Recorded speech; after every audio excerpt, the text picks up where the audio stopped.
AI be in control of the zoo anymore.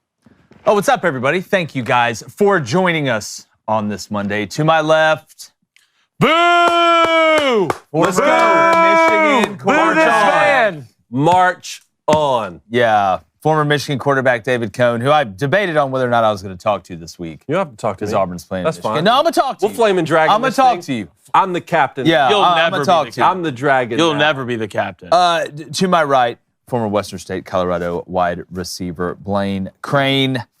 Blaine, can you please tell the good people how the chat works? What's up, chat? Hit that like, hit that subscribe button, and make sure you bet on Auburn to cover. All right, if you donate, it always gets read. No matter if it's here or at the end of the show, they all get read at the end of the show. Multiple polls today. You get to decide the winner. The first poll is who's going to win this game between Auburn and Michigan. And right now, Michigan's getting their ass whooped in the poll. That's all right. We were down to Texas A&M at halftime. How'd that one end up? Hello, who's this? Yeah, it's an ass whoop. But y'all are the better team. Congrats on already winning it. No, making don't it start to the that. Elite No, I think y'all are better. Great Y'all people, already too. won. Great people, Congrats. too. Love y'all's new coach.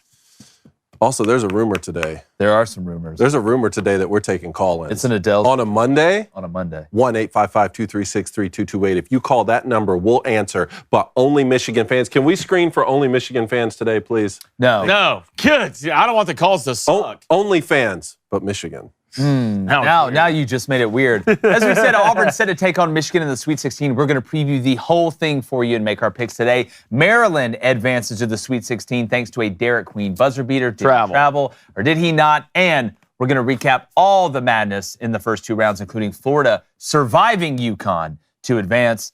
This is a Monday fun day, so strap it in. We got 3 days of waiting, but we're going to get you through it here on Crain & Company.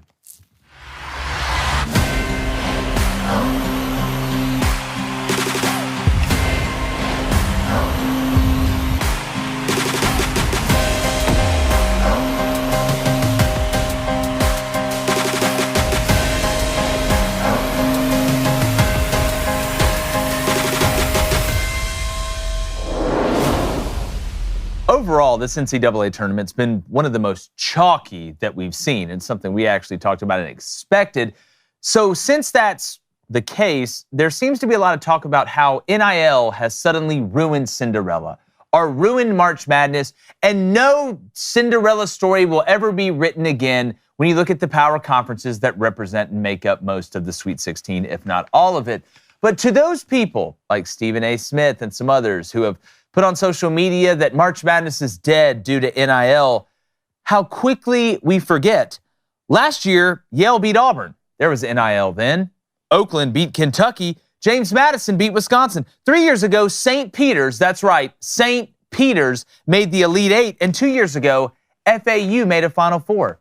NIL was still alive back then. So any suggestion that now NIL has totally ruined March Madness, to me, you don't have enough data to even make that case. Now, if we have 3 to 4 tournaments that are like this, back to back to back to back, we can start to have that conversation.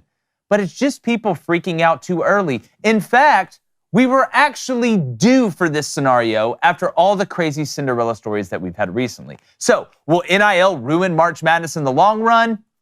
I think their debate could be there, but using 1 year of data to make that assumption is a bridge too far for me, and I, for one, still think we're going to have Cinderellas. And after all, even though there's not many Cinderellas, they're all doing better than Snow White right now. Derik Queen, you think NIL's ruining March Madness? NIL will take a brunt of the blame, but let's be honest, it's the open transfer portal that's equally as culpable here. I mean, if guys were getting paid in their name, image, and likeness payments, but weren't able to just leave and go to another school every single year if they wanted, then we wouldn't have this predicament, for better or worse. And the counter argument to that is, well, the transfer portal's always open to the coaches, and they're right. Coaches can leave a mid-major at any point and go to a blue blood college basketball program. So look, to your point, I don't think we have enough analytics just yet. I'm not freaking out about it. And plus, some years you have great Cinderella runs, some years you don't. Even though this is lacking a lot of Cinderella runs in this tournament so far, look at the matchups we're going to get in Sweet 16. I mean, these top-seeded matchups, to me, are equally as interesting or entertaining as Cinderella runs. So I'm not making a big deal out of it, but we did talk about this all week last week. Is this going to be more chalky? And I think we were all ready for some 13, 14, 15 seed to make a run, and it just hadn't happened. Again, let's see if it's a trend with name, image, and likeness moving forward. Well, and it's not like there were no upsets. I mean, Drake took down Missouri. New Mexico did beat Marquette. I know Colorado State was favored over Memphis, but it was a 12-5 matchup. I just, to sit here and panic and scream from the rooftop that, oh no, now the March Madness is going to be terrible because of NIL and not mention the transfer portal, or say that it's going to be terrible in general, I just think it's such an overreaction when, like you said, you look at the analytics, and this is the first year in a while where it has been this chalky. And I've seen some people, Blaine, make the point that I don't want to have a team that is going to get their ass beat in the Sweet 16 or the Elite Eight. I want great matchups. We hear this talk in college football all the time. Oh, we don't want Boise State here because they're going to get murdered. Or we don't want SMU here because they're going to get murdered or whatever. So there is a counter argument that the games won't be as good if you have Cinderella's advance too far, but we could see a crazy Cinderella run next year. I just want the games to be good. Who cares? Like, I do not care if you're a 15 seed, a 3 seed. I just want quality basketball games. And I think we have gotten that this tournament. Like, just because there's one team, I mean, who's the biggest right now seed-wise? 10 seed, Arkansas. Arkansas, then it'd probably be Ole Miss. Yeah. I mean, Ole Miss is a 6. It's a 6, but still. Perception-wise, I mean, yeah. But I don't care. Like, and it's off 1 year. Obviously, it's not enough data, but I just want good basketball games. To me, March Madness, Cinderella runs are cool. I want buzzer beaters. I want close, quality basketball games, and that's what we have gotten so far. Yeah, and I almost forgot McNeese beat Clemson to death. Yeah. I mean, a team that some people had going a long ways. A lot of times the same people that will tell you they want Cinderella runs in March Madness are the same people who will say, but I want great matchups in the Sweet 16 and the Elite Eight and the Final Four. I don't want any, lopsided spread. So you can't have it both ways as far as that goes. Anyway, I've been thoroughly entertained with the tournament. Me too. I think it's fantastic. It sucks now because I've gotten basketball every day. Yeah. Every day. Boom, boom, boom. Wake up, basketball. Afternoon, basketball. At night, basketball. Wake up, do the same thing. And now I have to wait 4 days, or I have to wait till Thursday to watch another basketball game. That was one miss on Saturday and Sunday. The overlapping times of the games were after 6 p.m. Sucks. Yeah. We could have spaced those out all day. We have the day off. It sucks, and they do need to fix the tickers up top. Like, what do you mean? Well, because you're watching multiple games at once, all right? But on one, the ticker will give away what's happening in another game. Okay, I saw Barstool say the same thing. I disagree with that. I like the score being. I don't. If I got multi-view anyway, so I can go left and right. I don't even. You weren't the only one saying that though. It's just weird. I don't like it. Do we have enough discipline, Coach, to not look at the top of the screen? We're pretty disciplined. You got to be disciplined. We have some discipline. Well, let's look back at the first 2 rounds. We talked a lot, obviously, about the first round. We were able to go live on Friday and mention that. But just from the second round, and let's go ahead and start in the SEC, because if you don't know, and unfortunately for friends of ours like Danny Cannell, the SEC broke the record of the amount of teams to make the Sweet 16. 7. They have 7 teams in the Sweet 16, which is absolutely insane. But I want to highlight a couple, and one that I picked. I had Ole Miss going to the Sweet 16. And I just want to give a shout out to Chris Beard and what he's done in this program so quickly. I mean, we looked at what Bruce Pearl turned to Auburn around. Nate Oates and what he's done at Alabama is absolutely insane, including in the NCAA tournament. I mean, the runs that this guy's gone on since he's been there has been huge. But going to Ole Miss and flipping it this quickly, you beat North Carolina and really ran them for most of that game. It got tight late. And you beat Iowa State to death. You had 5 guys scoring double digits, but just the perception of Ole Miss and how they're playing right now, I got to give a shout out to Chris Beard and our boy Mincy and everybody involved, because, I mean, they're good. They looked really, really good. Now I'm worried about the rebounding going forward. I know a lot of Ole Miss fans are. You're playing with house money at this point. But you're playing with house money. I think Arkansas is too. Not to downgrade Arkansas, but them beating St. John's, which didn't really shock us because we thought St. John's was one of the weaker 2 seeds because of offensively. But to me, Cone, when I look at these Sweet 16 matchups, and, I'll start here in the South with Ole Miss, in Michigan State. I think Ole Miss has a chance in that one. But just looking back at that second round, what's one thing that stood out to you? Well, look, congrats to the SEC. I hope they do well. I have 3 of my Final Four teams from the conference. But if we're going to talk about conference dominance, what the Big Ten started 10-0? Yeah. Is that what they were? Yeah. I mean, that's absolutely incredible, especially when we were hearing how dominant the SEC was going to be in this tournament. And they have been. Well, they get half of the teams they got in are in the Sweet 16. Yeah. So look, again, that gets back to the point about the major conferences dominating. You can't have that happen and these deep Cinderella runs. Like at some point, something has to give, just like something has to give once these conferences start playing each other, like we're going to see with Kentucky and Tennessee, which will be the 3rd time they match up. But we're going to do the whole Sweet 16 preview coming up here shortly, right? Yeah, and also I want to give a shout out to Maryland because I want to talk about this for a second. Yeah, we got to talk about the clip of Derik Queen's buzzer beater. And there's a couple things here. The first thing that you saw from people when this went down was he traveled. And I want to play the clip. This is March Madness at its finest. Colorado State had just hit a big 3 to go up. They were down 2, and Lake hits a huge 3. And they were 1 of 11 from 3 in the second half. Yeah, and turned it on late. Let's watch this clip, and then let's discuss whether or not he traveled. Let's go ahead and play it. Pounds to the freshman. So here, 1, 2. I don't think it's a travel. Cash. I don't think it's a travel. You missed the 3 on that 1 to 2, right? They don't call it. They say they don't call it. That doesn't mean it's not traveling. So you watched this clip, and the first thing in your mind was he traveled. I think first thing, great shot. Not slow motion. I think clutch shot, great shot for a freshman, absolutely fantastic. Your first thought was he traveled.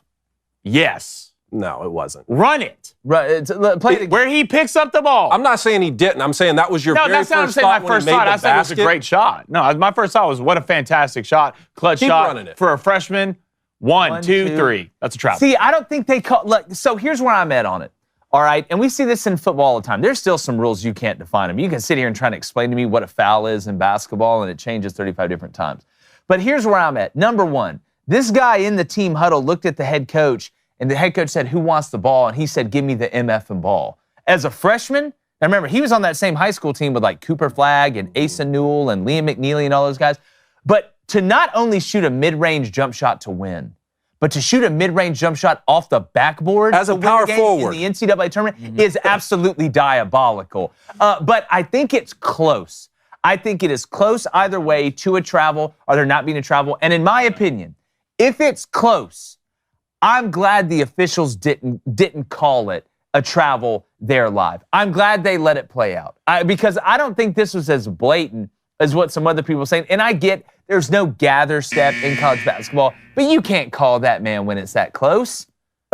First off, that dude's an NBA player. For sure. Yeah. An absolute superstar. And to make a shot like that, and so by the definition of traveling, is it traveling? It could be, maybe it is. If it got called and you can show the 1, 2, 3 on the steps, okay. But to me, the bigger part of this is like there's someone into his body. It's not like he's all by himself running down the court and taking that many steps. I think that gets called. If you're all by yourself, there's someone into his body. So the counter argument could be, okay, well, if by the definition of someone bumping into you when you're driving down the lane, they could call a foul. I'd much rather the referee stay out of that right there. See if he makes this near impossible shot to win the game or miss it and lose the game rather than call that a foul and send him to the line to decide. Well, I just want you to make the right call. I mean, I don't care how much time's You're left. not making that call if you're. What's it say? He blatantly traveled. I'll bet you See, all. that's right. My whole blatantly paycheck. traveled. I don't think you're not blowing that 3 whistle. steps. Like you traveled. No, everyone complaining on social media, 99.9% of them aren't calling that a travel. See, I disagree with that. I think that's a crazy assumption, first of all, and I think it's blatant when you're a referee sitting right there, no matter if there's 3 seconds left or 13 minutes left, it is your job to make the right call. And that is a blatant travel, whether someo's into your body or not. Is it a foul? I don't think it's a foul. I think it's a travel. Well, see, again, I want to know in the chat. Did he get fouled before he traveled, though? No. Yeah, I want to know in the chat. Do you think it was a travel or do you think it was not a travel? Or even if you do think it was a travel, do you think they should have called it in that moment? Quickly, before we get to the chat, though, guys, I want to highlight a couple other of these things that we saw in the second round. Blaine, I know, we've been high on BYU. Yeah. BYU was able to hold on against Wisconsin. They're playing as good as anybody right now. I mean, Richie Saunders, the way he's shooting nail, they're playing their best ball. at a great time. And I think BYU, we're going to get into the preview with Alabama here shortly, is a really dangerous team. Purdue, for all the hell that I've thrown their way, because I didn't believe in it, I thought McNeese had a decent chance to beat them because of the physicality. They were able to just outplay McNeese. Now, McNeese didn't shoot the way that they shot. I'm glad McNeese. I love Will Wade. I think they had a hell of a year, but I'm glad McNeese lost because I was getting so sick and tired of that water boy crap. Amir Khan, I'm so done with it. It's every game. Show the players. Show Will Wade. He's going with the coach. With him? I know, but it's always him. The cheerleaders got his face on. Like, it's cool and stuff, but it's like the piggy commercial that you watch March Madness. I think that's a great. It's hilarious, but if you play it 60 times, it gets old. Well, not to my son. It gets old really quick. Adam's favorite part of the tournament is watching that pig. That's great. I'm just saying, I can only take so much of the piggy commercial. I get it. Cool water boy. Let's just watch the game and figure it out. Well, and again, we mentioned Florida and UConn. UConn gave Florida a hell of a game. I mean, we were watching that thing live, and I thought with about 10 minutes to go in that second half, man, it could get thick, but Florida found a way to win. Walter Clayton, man. Well, UConn outplayed them for 47 and a half or 37 and a half minutes. I just don't know what you do with that cat. Like, I don't know what you do with him. I mean, to the point where he was taking ill-advised shots because he had to. Yeah. Hey, I'm going to put the team on my back, and we're going to win this thing. And and when he shoots it, they just don't go in. They, barely hit the net. There's two schools of thought on that. One is, okay, Florida played that bad and still beat the two-time defending champs, so they're going to roll through this tournament. The other side of that is, man, they actually showcased a couple weaknesses. They look I human. haven't seen. I mean, I think Condon's going to have to be more physical down low as the tournament progresses and you match up with bigger bigs in the tournament. That's just... Him and Hanglockton. Hauk's going to be Hauk. He's going to go in there and fight. But from a size standpoint, you look at Condon and Hanglockton, they've really got to start getting it going. But all right, let's go and get to the chat here. All right, chat. Remember, hit that like, hit that subscribe button. If you donate, it's on topic. It will get read. We're going to start the day off with the $5 donation from the Devil Nasty. Told y'all boys, Duke is for real. For real, Cooper Flag is back. And 1 through 5, we're playing at our highest scoring and efficiency standpoint. Fellas, is Duke right now the number 1 seed you trust the most? I Duke in my Final Four, so you don't have to convince me. I still trust Florida the most overall. But something we talked about with Duke all year is their length and defensively. Like, everybody loves to get hung up on the offense. Like, look at Cooper Flag and the way he can score, and Proctor and the way he can shoot, and James and his ability and this and that. I'm just more impressed with looking at how big Duke is and how well they move, right? And their ability to affect shots and guard on the perimeter. Now, Mount St. Mary's, they never had a chance. But what they did to Edgecombe, and I know Rob Wright got off a little bit, and it was a game for a while, they just absolutely tsunamied on Baylor and looked like just a different level of team. So, yeah, I mean, Duke, again, there's a reason, I think, did all of us have them in the Final Four? I have Duke in my Final Four. I have them in the Natty. Yeah, you have them in that. So, I mean, we've been taking Duke serious. I think right now, if I had to rank the number 1 seeds, I would rank Florida 1 still. I would rank Duke 2. I would rank Auburn 3, and I would rank Houston 4. That's where I'd rank them right now, even though Auburn did look better. And we're going to get to this Michigan preview here. All right, let's go to a $20 donation from the Maker Buzz. Appreciate it.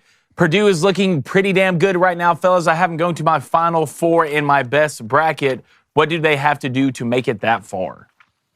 Well, I don't want to jump too far into the preview here because we're going to make our picks and go through them. But, yeah, props to Purdue. I mean, Kaufman-Renz played really well. Braden Smith didn't shoot great the first game. Was able to find a way in the second against a scrappy McNeese team. But this Houston matchup, I just think, is the worst one possible for him. I feel like I say that every week, though. $20 donation from Jack. Appreciate it, Jackson. Excuse me. Hit a plus 37905 bet this weekend. $3 to win $950. So he had 37,905 point odds. $3, you won $950 bucks? $950. Imagine if you bet 10. Wow. That's why I just always bet 10 on congrats. each one of our parlays. But I mean, congrats. That's absolutely phenomenal. All right, we're going to get back to the chat here. Remember, Coney, what time the phone lines open for the good? Phone lines open in 12 minutes. 1-855-236-3228. I had a couple polls here. The first one who will win this game Friday between Auburn and Michigan, and then Auburn with 71%. Good. Michigan coming in with 39. Second poll, did Queen travel from Maryland on the last shot?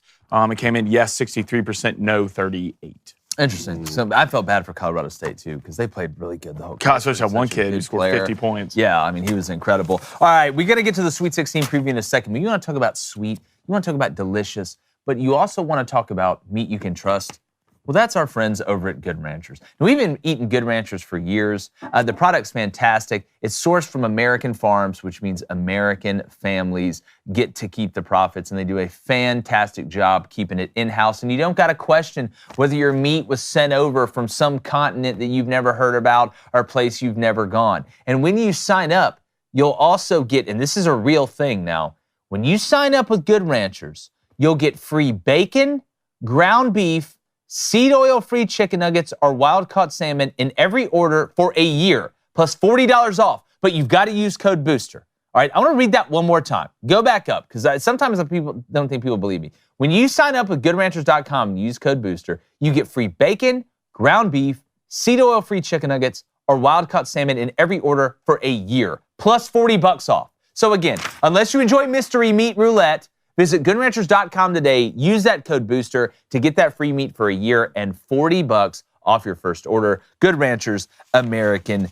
meat delivered. But speaking about what we hope gets delivered here, guys, we got a Sweet 16 preview coming up. But I do want to get in these reactions, David, because there was also some really, really heartwarming stuff and some interesting stuff that came out from these past couple days. All right, let's wrap up this weekend. Let's start with Dan Hurley. Please bring up UConn coach Dan Hurley. This was immediately following the loss to Florida. Play this.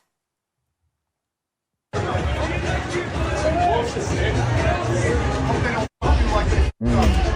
right, we had to bleep that out. But is this Baylor he's talking to? Yeah. He's talking to Baylor. I hope they don't F you like they F'd us, talking about the referees. The two-time defending national champion. Yeah. So I kind of get caught in a tough spot here because you always talk about, when you're going to say stuff to the media, does it help your team? Does it hurt your team? And then really, we always complain about the lack of transparency from coaches. And then when they actually are transparent, they get critiqued a lot. I would rather my coach, to the most extent, be honest and be himself and tell us what he really thinks. But my biggest problem with this, and I like Dan Hurley. I think Dan Hurley is good for college basketball. Some people disagree with me on that. That's okay. And obviously what he does works, won back-to-back natties. But my problem with this is, the refs didn't screw you in this game. I watched the whole thing. The referees weren't the reason you lost this game. The reason you lost this game is because the rebounding kind of fell off towards the end. And Florida hit some incredible shots, and you didn't make yours like you were making them earlier. I get being upset. I get being pissed off. Dan Hurley's not afraid to show emotion. But Cone, the refs didn't screw you on this, though. I'll speak directly to Coach Hurley. Coach, no one's out to get you. You're the two-time defending national champion. There's no conspiracy out to screw you over so that Florida makes the Sweet 16. Your guys played hard. They outplayed Florida for 37 and a half minutes. You lost the basketball game. Time to move on. This kind of stuff just irritates me. Yeah, and I thought UConn played great. Yeah. And they're hard to kill because they were able to rebound with them. And we're going to talk about Florida and Maryland here in a second. But Blaine, me and you watched this whole game together. I don't understand. Just wham, wham, wham, wham. That's all I hear. If anything, I think the Baylor coach could be more upset than Dan Hurley should be. I think Duke shot 18 free throws in the first half, and Baylor shot 2. Yeah. If anything, the Baylor head coach could come out and be pissed. But at the end of the day, Florida only shot, 9 more free throws than them? If you watch the game, the refs aren't the reason you lost. You lost because of you, to be honest. I don't even think Florida won this game. I think UConn had plenty of chances to overcome and win this game, and you didn't take advantage of those chances. So it's a bad look from Dan Hurley. I like Dan Hurley a lot. I like the way he gets after his guys. I like the way he most of the time carries himself on the sidelines. I like getting into it with the refs. That's fine. I think there's a part of that you need to do that, and it helps your team out. But to come after and cry like that, I think it's a terrible look for him. And now everyone just sees him as a crybaby. No. All right, next one up. Do you see this exchange between Houston coach Kelvin Sampson and a reporter who was asking about his thoughts before the Gonzaga matchup? Can we play this? If I could sneak in, didn't you try to get a game with Gonzaga in 2021? Gonzaga. It always burns me up when people say that. Yeah, it's like calling me Kevin. My name is not Kevin. My mother used to say, people would see my name and say, "Hey, Kevin," and she would say, "Don't let people call you Kevin.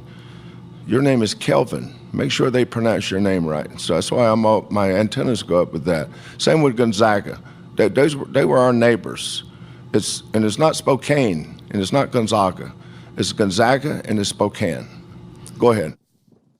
I think this is incredibly misguided by I won't say Coach Kevin. I will. I mean, that's what upsets you? Come on, man. That almost makes you feel like it's one of two things. Either you went into that press conference pissed off about something, or you were upset about something and you wanted to take it out on somebody. Or two, like, and you brought up like a personal story. You really got picked on. Like, is this like that must have been like a real thing, This like the goes Diary way of a back. Wimpy Kid type thing. And I got tons of respect for Kelvin Sampson. He's one of the best coaches in college basketball, but that came out of left field to me when I saw that. I'm like, that's what it's like. That's where you draw the line. That's what we're gonna get pissed off about. I don't know, man. This That was gave me the just same weird. vibes as the reporter. Wasn't it from the World Cup when he said it's Iran, not Iran? Like, okay, man. Either All way, right. I don't trust you. Like, you're talking, like, no one's taking a letter out of the word on this. It's, and I try to keep it, somewhat PG-13. And I think Coach Kelvin does a great job at Houston. But this was just, you looked like a douche. You looked like a douche. I'm not saying you are a douche, but this was douchey for me. This just felt personal. This was just unnecessary. At no point was this necessary at all. It couldn't have been this. Something had to happen. Well, like it's something with younger, like you either become a great basketball coach or you turn into the guy from Split. Like, See, once you do that, now I'm going to purposely say them wrong. Yeah, now I want every time I talk to you. Yeah. Right? Like a lot of people, when it comes to my name, they say it right, but they put the E on the end of it.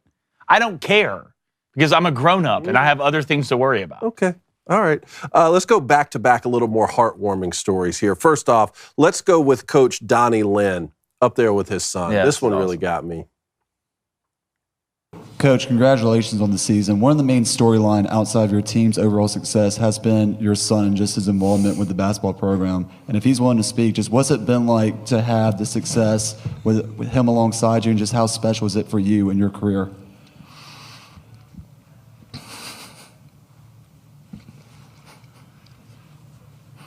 It's amazing. This is a hard business for husbands and fathers. Very difficult. It's been a blast. He's enjoyed missing school, playing with his friends on the court, but he can speak to that, I'm sure. But to be able to, have these guys, along for this ride and to be a part of it and just be having so much fun.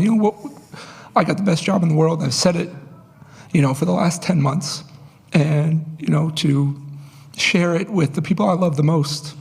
Which are my family, and shoot, those guys in that locker room has been unbelievable. And, hopefully he'll talk to the fact that he's had a blast. You're up, bud. These have been the best few weeks of my life, and I hope we have many, many more of them. Yeah.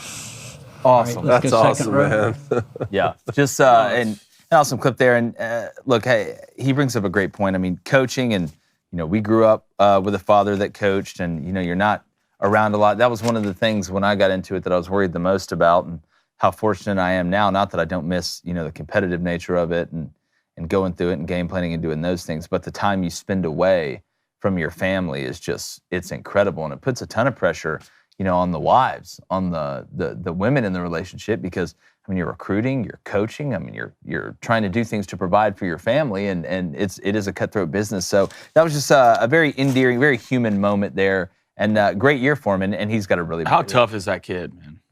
That kid is going to be tough as nails. Maybe it's just me, but it's one thing to see a sibling cry.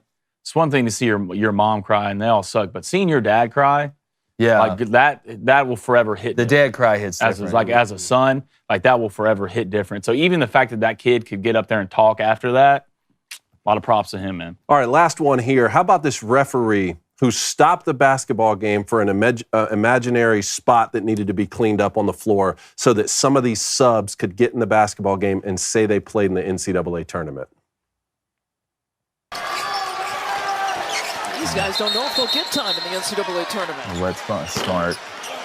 I like that Roger Ayers just stopped the game to get the sub in. That's a vet move. Here to get his opportunity to play. That's a vet move. And now that guy, for the rest of his life, can say he played in the NCAA tournament. And I even tell some people, they're like, you should stick to the rules. You should. Come on, man. Like, game's not in doubt. It's over. It's just a smart thing, veteran thing there. And I was really glad to see that. And that's some of the small things that you don't get to see in the tournament, even when a team's about to get eliminated, getting those subs in. And I thought that was a really cool moment. W-ref. Yeah, W-ref. Need to make sure, I don't give the refs a lot of W's. As bad as the refereeing has been, just in sports in general in my life, I think we call them out a lot, but we need to call out the W's too. Yeah. And that was an absolute W from that referee. And to be honest with you, I thought the reffing's been pretty good in the tournament. So. I think the officiating's been other than that blatant travel. Yeah. All right. Well, we got a Sweet 16 preview coming up quickly. I want to go to the chat, and the phone lines are opening in 1 minute. They may be open right now, depending on what your clock says. But let's get to the chat really quick. All right, let's go to a $10 donation from Lauren T. Appreciate it, Lauren. Says, hey, guys, love y'all's show. Auburn fan here. What a tough kid in that video. How are your thoughts on the Auburn game and what you saw against Crain? We're going to get to that in 1 minute. Let's go to a couple more, and then we'll start off with Auburn, Michigan for you, Lauren. All right, let's go to a $10 donation from Karma's Real. Says, Blaine, I agree with you. The refereeing has been pretty good this tournament. It's good to see somewhat as humanized the refs are. The consistency is what excites me. I hope they keep it up. Consistent. That's all I ask across all forums. Last one. All right, let's go to a $10 donation from the Bakers, man. Appreciate it. Says, Guy, Arkansas fan here. What Calipari has done so far is absolutely amazing. Who would have thought that Kentucky was the only thing holding him back? I know. That's what we were talking about before we came on the show. All right, Coney, let's hop in here, because what we did for our Sweet 16 preview is we went ahead and filled out the bracket with the teams that how we think we're going to do, obviously, where they're at. And I want to start kind of like we did in our full bracket preview. And I want to start in the South region. So the two matchups there, you got Auburn, Michigan, and Ole Miss, Michigan State. I would ask you which one you think is the most intriguing matchup, but that would be a waste of time on here. So let's start with the Auburn and Michigan. Just your opening thoughts after watching this team all year, watch Auburn, watch what they've done in the tournament. How are you feeling? Yeah, well, first off, congratulations to Michigan. I do think they're playing with a little bit more house money in this scenario. Not that you're never trying to, you're trying as hard as you can to win every single basketball game, and certainly they have their sights set higher than just the Sweet 16. But winning 8 games a year ago, first-year head coach Dusty May, I think they're playing with more house money. I think there can be a little bit more pressure on Auburn. We talked about that in a preview that we're going to release tomorrow, in-depth preview. Check that out. Again, Michigan, let's limit turnovers, make free throws, and I need at least one of the 2 7-footers who we have to be under the basket at all times. I want that to be Golden more than Wolf. But again, I think that those are some of the keys to victory. And how can you contain, Janai Broome, who might be the player of the year, and everything that Auburn can throw at you? Yeah, no, it's a very intriguing matchup. I was shocked that Michigan beat A&M. I really thought A&M was going to win that game, and Michigan out-rebounding them, even though I know A&M's not a amazing defensive rebounding team. They lead the country in offensive rebounding. They just play their guts out for Buds Williams when it comes to attack and rebounds.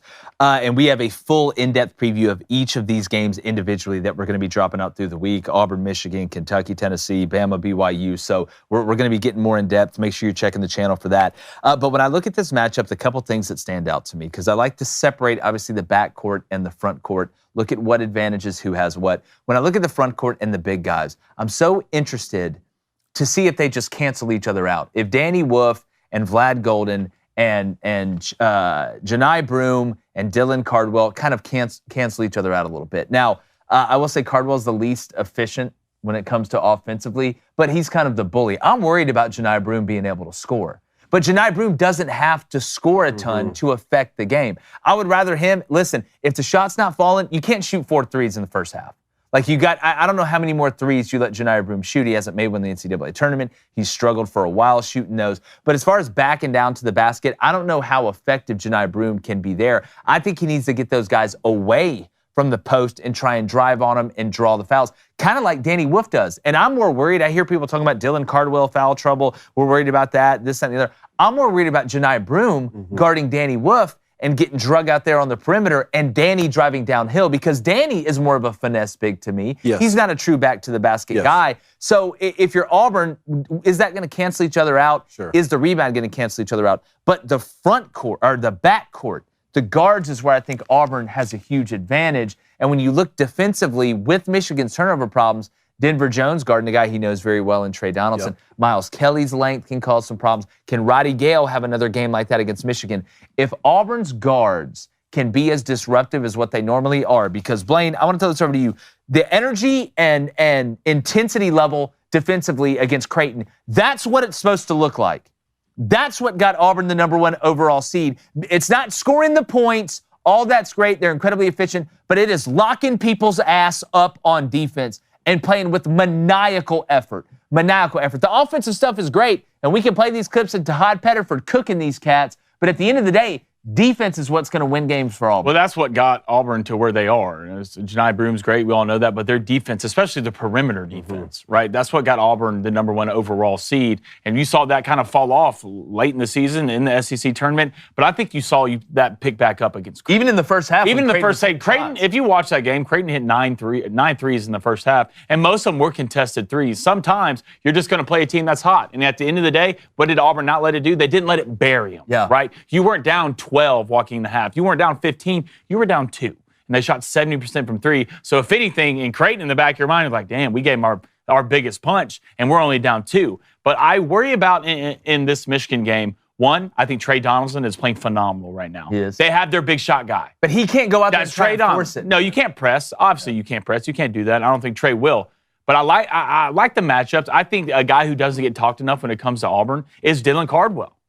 Dylan Cardwell is sometimes the glue that keeps Auburn together from an effort standpoint, from a hustle standpoint, from a rebounding standpoint, and from a defensive standpoint. Who do you put Dylan out on Danny Wolf in the perimeter? I would. Do you think Dylan can stand in front of him? Because I think Golden will bully Janai Broom in the post. That's what worries. Will bully him. And it depends how they call the game. Yeah, that's where the foul. That's if we go off the consistency of how it's being called, I think they've let them play a little bit more. I think if you're Michigan, you want to let them play. You want them to let you. And Auburn wants pace. Yeah. Like you can say what you want about Auburn, they want to get up and down the court. Talking about how suffocating Auburn can be on the backcourt and Michigan's tendency to already turn the basketball over. I mean, that's part of their identity. That's one of the things that really worries me for Michigan. LJ Cason's another guy. I know he's a true freshman.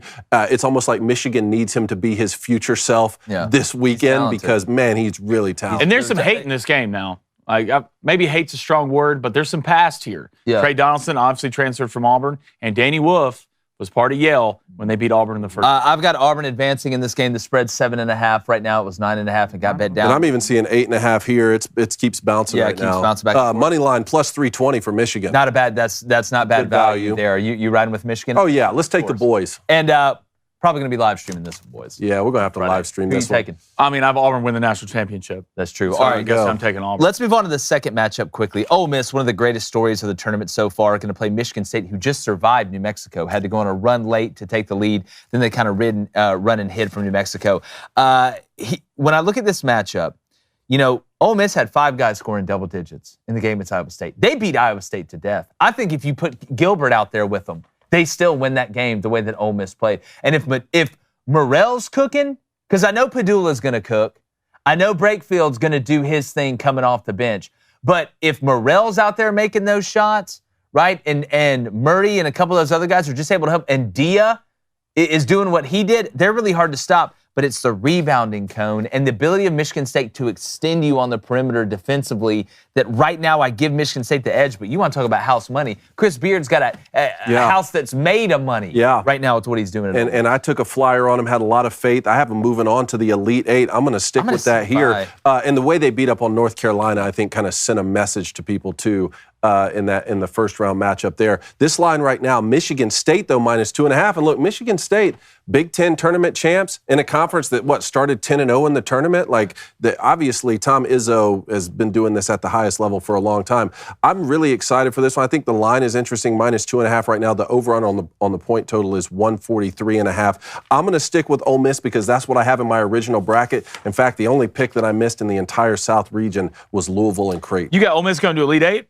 Yep. Yeah, I got Ole Miss in my bracket I made to start, I had Ole Miss losing to Michigan State. But, Cone, I'm with you. I think Ole Miss wins this game. I think they're playing hot. I don't trust Michigan State's shooting ability from 3 consistently. And if Ole Miss is shooting well, I think it could negate some of the rebounding. Kohler could be big in this one, though. What do you got? Ole Miss is their veteran team. Yeah. They're a bunch of older guys. They're older than Auburn, I think. Yeah, I mean, they're an old team. They're not going to be surprised by the moment or shocked by the moment. So you're not going to fluke your way into beating Ole Miss, right?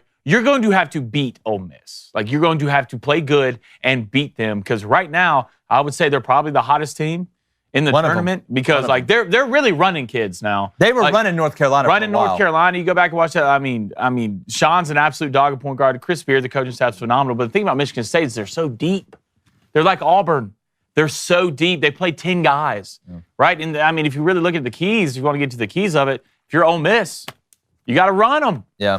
You got to run them. We'll see they're deep. All right, let's move on here quickly, guys. Florida's playing Maryland. David, what shot do you give Maryland against a Florida team that kind of had their life flash before their eyes? Well, both these teams. Both these teams. I mean, look, literally. Florida was my horse before the tournament. I have them winning it all. I think UConn gave them all they could handle for 37 and a half minutes. Clayton just put the team on his back, even taking some ill-advised shots, just saying, hey, I've got to be the All-American that I am and really will this team to a victory.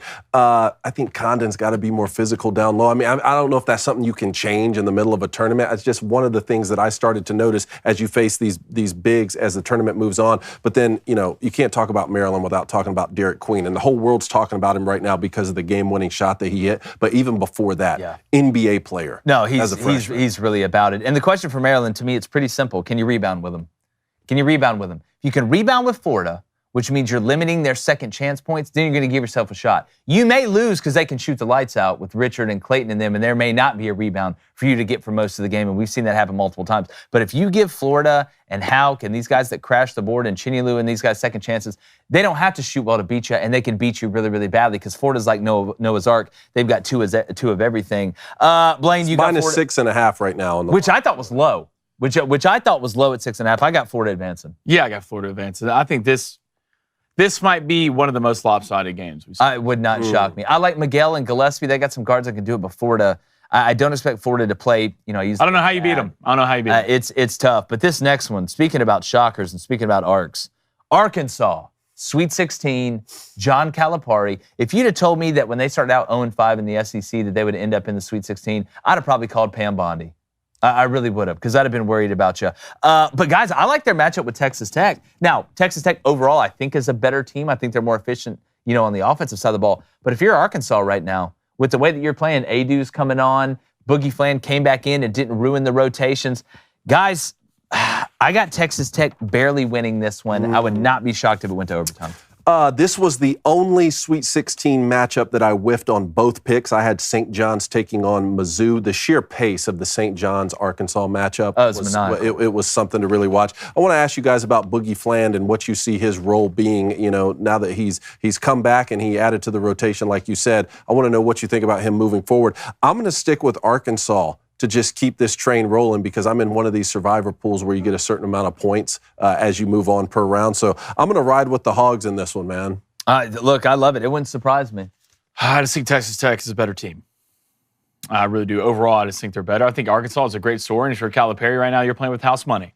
I've always liked Cal, and hell, mostly I've liked the Arkansas fan base. They haven't done anything to me. And the only thing cool about it, they gave me Tyson Nuggets, which I'm a huge fan of.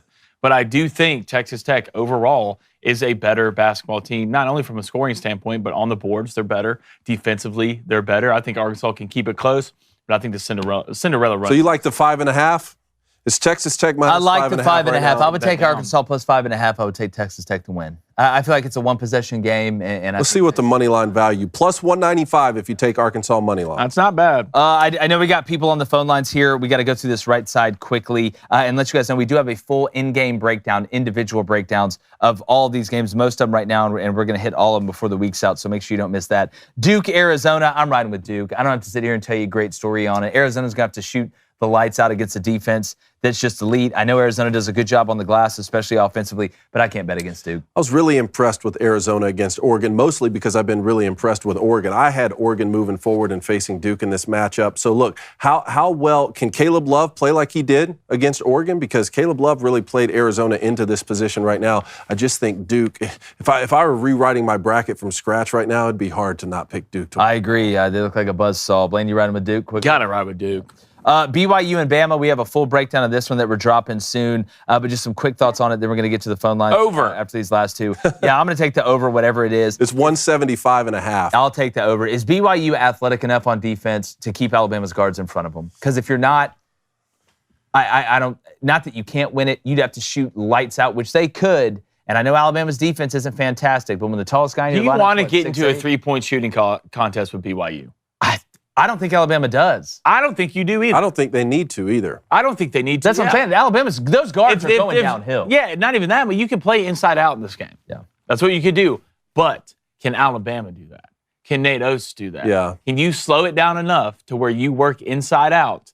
Because right now, I think the biggest guy from a starting five standpoint on BYU is 6'8". Mm-hmm. I mean, you have Grant Nelson, 6'11", your other center. And he looks healthy. 6'11", who looks healthy. Does Alabama have the patience to feed the ball down low and let your bigs cook? Well, this is why you would hope an old guard like Mark Sears is making the right play and not just trying to make it rain from three. Even though I will say, I think the two, no doubt. But like, I think it's a good look for Alabama that he hasn't played his best basketball and they're still moving on into the Sweet 16. I think the two X factors, Philon and Diabate. As they go, this team rolls, man. Yeah, I mean, especially if Diabate can keep shooting threes the way that he's shooting. He's kind of added that. After you beat those Church League kids from St. Mary's. Yeah, which I'm glad Bama's finally going to get a test from adults in the Sweet 16. It's going to be nice to see that. I've got Bama moving on here to play Duke in the Elite Eight. I do as well, so I'm going to stick with that. Yeah, I do as well, Bama. All right, Houston, Purdue. I've got Houston. Look, Purdue's surprised me with the way they played against McNeese, but from a physicality standpoint, unless Purdue can just get up and down and not let Houston get set on defense, I'm going to ride with Kelvin Sampson. Yeah, I didn't have Purdue making it this far. I had Houston and Clemson in the Sweet 16, and I have Houston moving on to the Elite Eight to face Tennessee. But you know what? I'm going to switch my pick. Kevin Sampson wants to make a big deal about the way Gonzaga is pronounced. I'm going to ride with Purdue. Let's keep it in the Big Ten. Matt the Painter. We'll see. You riding with Houston? Yeah, I'm riding with Houston, but I mean, this doesn't mean I feel better about what Kevin did. Yeah. Right, I'm surprised. I'm surprised Gonzaga is not in here. Yeah, I know. Gonzaga.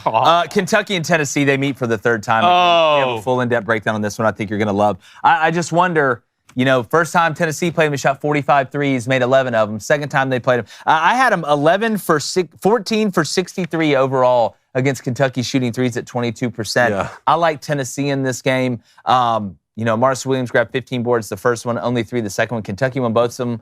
I get it. Kentucky fans should be confident. I just don't see them beating Tennessee 3 times. And I think Jordan Gainey's scoring ability has gotten the lulls out for Tennessee on offense that cost them in the past. I like Tennessee to move on here. I really love the way Tennessee's playing. And keep in mind, in those 2 losses where Tennessee averaged 22% from 3, Kentucky shot what? They shot 50% in both games. But I am going to have Tennessee moving forward to the Elite Eight as well to take on what I had was Houston, but now I'm going to switch to Purdue. Oh, I love it. I love it. Blaine, you taking Tennessee? I am. I'm taking Tennessee, but close. Close? Closer than what the experts think. All right. Well, speaking of close, because these phone calls, D? All right, let's do it. Let's start with Tommy right here in Franklin, Tennessee. Tommy, what's your hot take? Well, I didn't have much of a hot take other than I agree with Kevin Sampson and his pronunciation of Gonzaga. To that note, I do really like the Arkansas Razorbacks straight up money line this weekend. And I'll hang up and listen. You guys are the best. Appreciate it. Yeah. I didn't know if you were going to go Arkansas or Arkansas, like Les Miles used to call them. If he was serious about that, I was going to ask him how many times somebody accidentally called him Tammy growing up. Is this like just a personal thing? I mean, my name's Jake, so nobody really ever screwed it up. I mean, yours is maybe he's just so locked in on the details. Yeah. Maybe he's just so detail-oriented as a coach. I'm just excited to watch Johnny Broom play this weekend. I know. Johnny. Yeah. I love it. Thanks for calling, man. All right, let's move on to Eric in Delaware. Eric, what's your hot take? Hey, guys. It's not really a hot take, but what do you guys think about what Coach Prime and Syracuse are doing about the spring practice game? Well, man, I've been asking for this for 3 years. You really have. I mean, I've been begging for this to happen. Like, it's the best of both worlds. You save the spring. Yeah, you save the spring game and that engagement from fans, right? So you don't eliminate it. And then you actually make it better for them and you because they can just cheer on their team. It's not an inter-squad game where if the offense does good, you're wondering why the defense sucks. You get to cheer on your team playing another team. Yes, and as players, you get to hit somebody else, and you get to see a different scheme, and you don't know what the checks are, and you don't know what the play is by the formation or the alignment. So I am all for it. I hope it comes to fruition. It's going to be a financial thing. I think Prime's spot on, man. Eric, I'm all for it. And the defense has cheats all spring. So, like, They do. obviously They wanna really see- do. They know your calls. They get the calls before practice. Yeah, they know your calls and your checks. They get the calls before practice. It's crap. You know this to be true. You know it's true. Look, I don't want to hear about it. You know it's true. They build the rules to help y'all. What Run I like- it again until it works for the offense. Yes, exactly. What I like most about this is it means that spring practice still culminates with a public event. Yeah. That's my biggest thing. Some of my earliest memories are going out to Paulson Stadium with my family because of the blue-white game at Georgia Best of Southern. both worlds. But here's the thing, though. If these two teams play each other, it has to be in one place. They can't be. They're not going to do a home and home. So if it ends up being in Boulder, Colorado, what do Syracuse fans have? Road trip? Are they going to take a road trip for the spring game? You seen how good Roadie to Syracuse is Boulder? playing lately? I'm down. I think so. Golly, Syracuse they'd fans much must have rather They go. care now, Dave. I'll tell you, They care Syracuse now. much rather go watch a football game than a basketball game right about now. Yeah, well, at least Melo got his statue in the commercials. Yeah, that little What they call it, mini Melo. That's actually pretty Mini good. Mellow, yeah. All right, let's move on to Tommy in Kentucky. Tommy, what's your hot take? Tommy boys. Hey, fellas.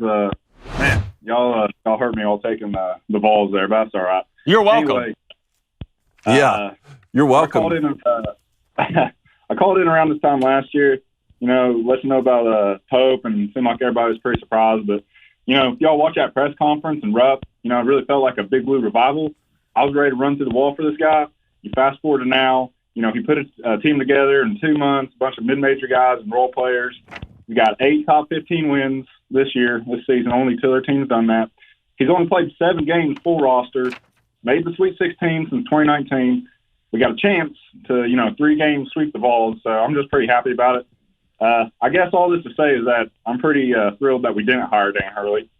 But just wanted to call and let you guys know that. And about Florida, everybody, like y'all said, everybody's got to survive games. They're playing the back-to-back national champs, so I'm still rolling with the Gators to win it. Yeah, and look, UConn's hard to kill. Like that's what we were saying the whole time. Like Florida's really hard to kill, but this UConn team, with all the experience they have, is really hard to kill. And they didn't shoot good early, but they were still hanging in the game. Here's what I'll say about Mark Pope. He's easy to root for me. His personality. A lot of people hate Kentucky just because it's Kentucky.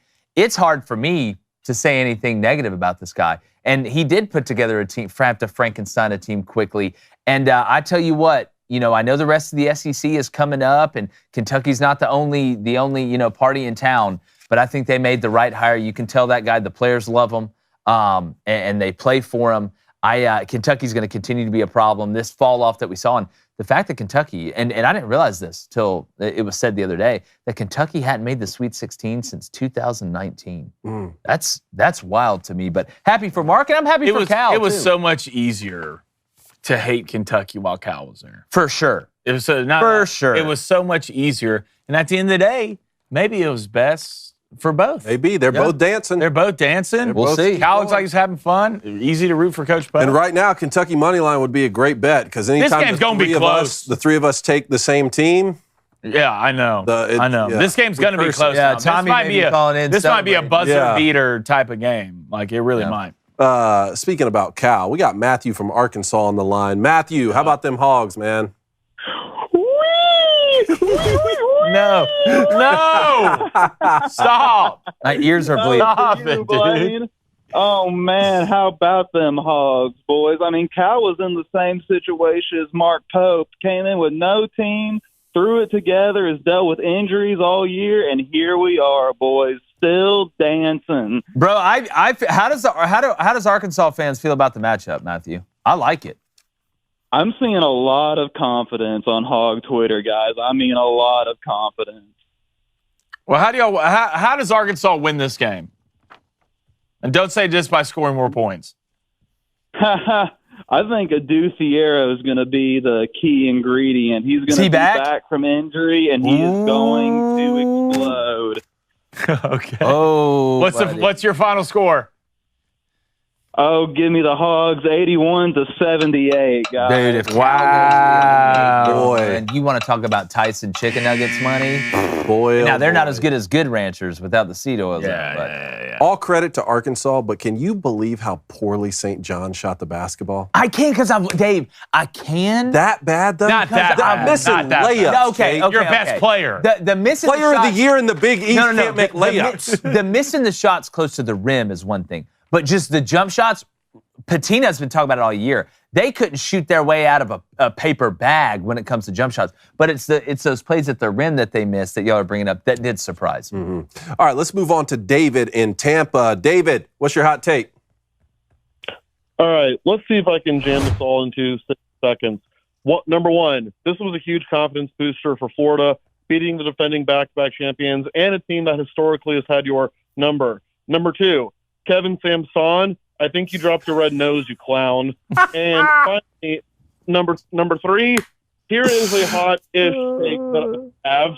If you're a basketball team in the SEC, there is no excuse for you to be bad, period, especially with NIL. South Carolina, LSU, I'm looking at you guys. Y'all women's teams are doing great.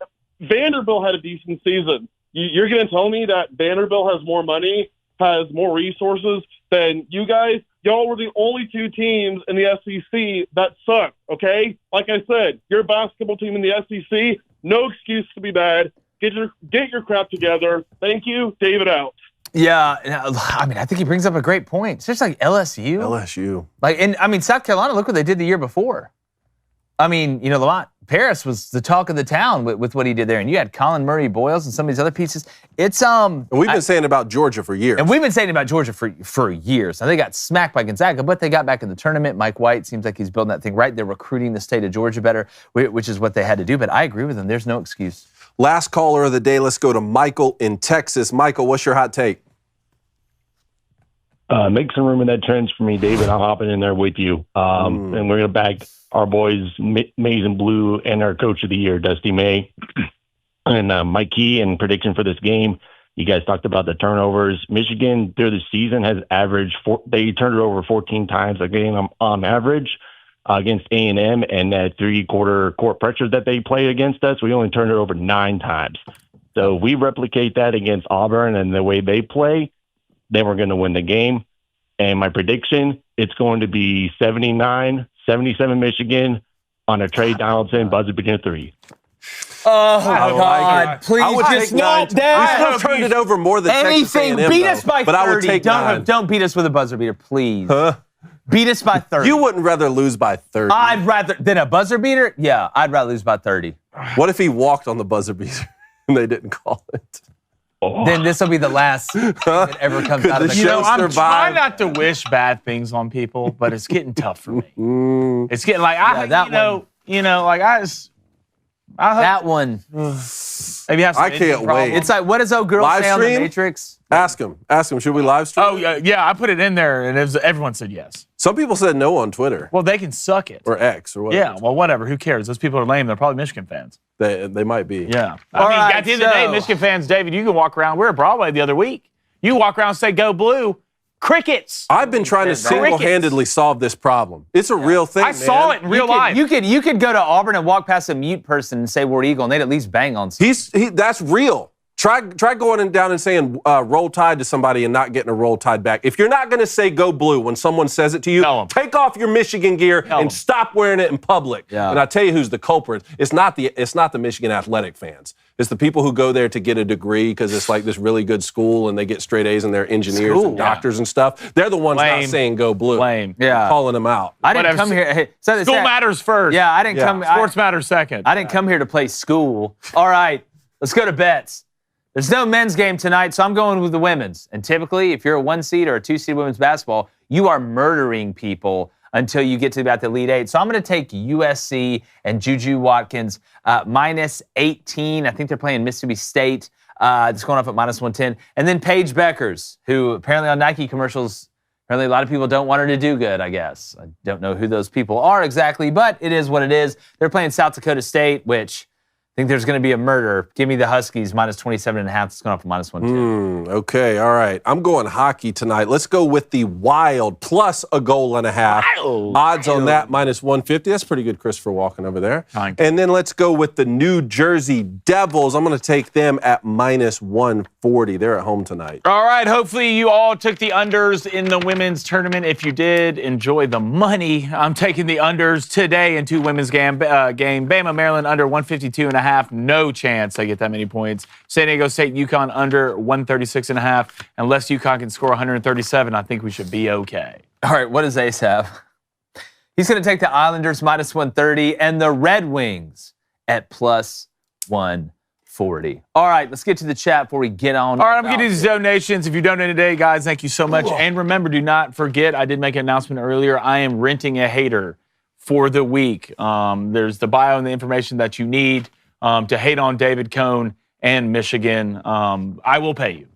I will pay you money. I would say be prepared not to be paid, but there's people out there who will do it for free. Yeah, I know. But I want the tippity top. All right, tippity top. We'll talk. We'll negotiate a price. Send me your resume in my DMs on X, and we'll go from there. Let's get to these donations. Let's go to a $10 donation from Jake. Appreciate it, Jake. What? That's your name. Because I know college wrestling isn't y'all's strong suit. But what are y'all thoughts on the tournament and the finals on Saturday? Love the finale of the heavyweight match, the heavyweight matchup. Do we have that video by chance? Yeah. Do we have the? Yeah, we do. Yes, we do. Look at him. So set this up, Coney. So Gable Stevenson's like the best. Apparently, he's already won a gold medal, and he is already affiliated with WWE, so he's a superstar. So some people were saying that this was the biggest upset in wrestling history. That technically is not accurate. I do think the odds were maybe minus 1,300, something like that, for him to win. But so a huge upset, even though, like, I'm not the right person to go into a historical deep dive on college wrestling. Into a deep dive historically. But still, though, I mean, the president was there to watch this. That's all you need to know about the magnitude. And this guy Hendrickson, who also serves in the military, but he's wrestling for Oklahoma State, pulled off the upset. Yeah, it was absolutely incredible. And then he stood up and saluted him. Let's just play this quickly before we get the rest of these donuts.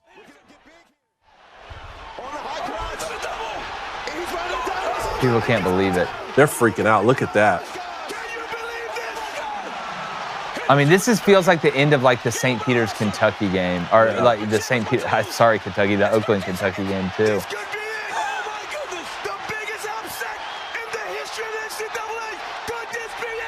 Oh my gosh, dude, those are 2 big guys, man.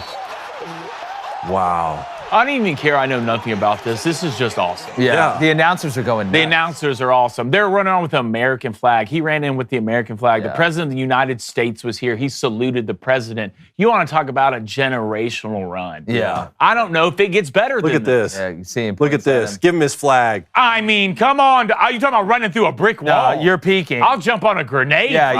You're peeking. Look at him. You're peeking. You'll love to see it. All right, let's get finished. All right, $5 donation from the C's. Appreciate it, man. He said, roll with Blaine this weekend, bet the under on all the womenens game, and made some money. Really? Love to see I'm telling you, it's really just key if you really look. Not going to get too much into it because I don't want to get in trouble on YouTube.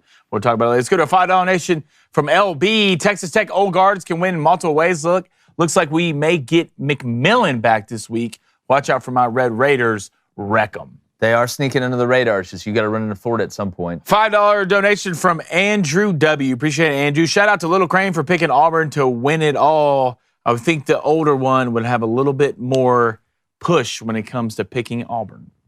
No, because I'm not going to do that to us. Because if we both pick them, then there's no chance in hell they would win the thing. I'm still worried about him picking them. So I'll reverse smush this thing all the way. I'll be the bad guy. That's fine. As long as it works out the way I want it to, I can lay my head down on the pillow at night. $5 donation from Old School James. Appreciate it. Combe, don't worry about it, buddy. I have your back. If Bruce Pearl acts out, I'm going to slap him like Jawan Howard did. Whoa, that got aggressive. Who said that? Wow. That was Old School James. Old School James. I know who to call. That was an old school. Also, someone in the Booster Club owes me some Irish whiskey. Yeah. Yeah, you owe us Irish whiskey. His name's Kevin. Like, not Kelvin. His name's Kevin. That is right. Don't put an L in his name. All right, let's go to a $2 donation from Russell Wilson. What's up, Russell? I'm glad you're watching the show. He said, when it comes to the scoreboards, just fold black cardboard over the TV, hang it over it, and hide the scores. I'm not doing that. I like where his head's at. I get being innovative. I'm a solutions guy. But I'm not doing that. I need solutions. Don't just tell me your problems. Give me some solutions. $10 donation from Soulzine says BYU slays the Badger. You're welcome, Cone. You're finally free. I caught a lot of hell from Wisconsin fans for picking against them too, because I thought Montana could make it interesting. They did for a while, but this BYU team. I mean, St. Mary's loses, BYU wins. I got a lot of questions. I got 12 of the 16 still dancing, man. I love it. $5 donation from Evan. Appreciate it, Evan. Well, boys, to quote the great basketball philosopher Calipari, everyone put AR in a coffin, but forgot the nails. Woo pig. Call is the only right call. We'll see. See, then keep it going. Let's go to $2 donation from KS. Appreciate it. Maryland got a fake win. Queen, 1,000,000% traveled. Fake win. Fake win.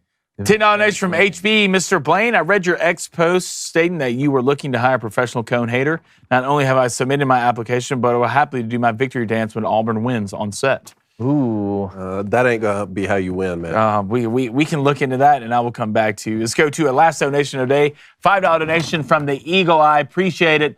War damn Eagle fellas. I cannot believe they won. Creighton didn't miss a shot in the first half. I just feel like this team's different. I just wish that could one team just play bad against Auburn? Could just one team play bad? Just once?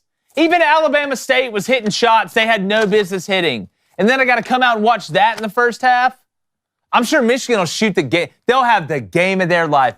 Burnett, you guys Roddy won. Gale, Golden will be hitting threes. It's just amazing. I can't believe we won either with the way you already won this one. Moving on. No, Congrats. y'all won't miss a shot. Great win, Dave. Yeah. It'll be like Fauci talked to you. You won't miss a shot. I'm starting a counterinsurgency program. We're going to have a lot of content. Well, I think Michigan already has one. Just hit because there's a war starting. Yeah, there's something brewing. There's a war starting, and we don't lose wars. Yeah, there's something brewing. But all right, don't forget we got those previews coming out of the individual games. Okay, give you a little taste today. We'll give you the whole entree. Check those on the channel. They're going to be dropping here very, very shortly. We appreciate you guys. Got to wait a couple more days until the madness resumes. Mm-hmm. You're looking at me like you sent something in the chat and I don't see it. Yeah, well, it's not meant for you. Oh, wow. All right, okay. we appreciate y'all. Your team's in it. Good luck. If not, great season, I think. But like the chances of me not wanting college basketball tonight, men's that is, we're going. Would have been a good terrible sign for us. No, that's a great sign for us. Yeah. Gone. We lose because of that. No, it's not. Don't you put that. Because of that. Don't you put that evil on me, dog. Don't. Bye.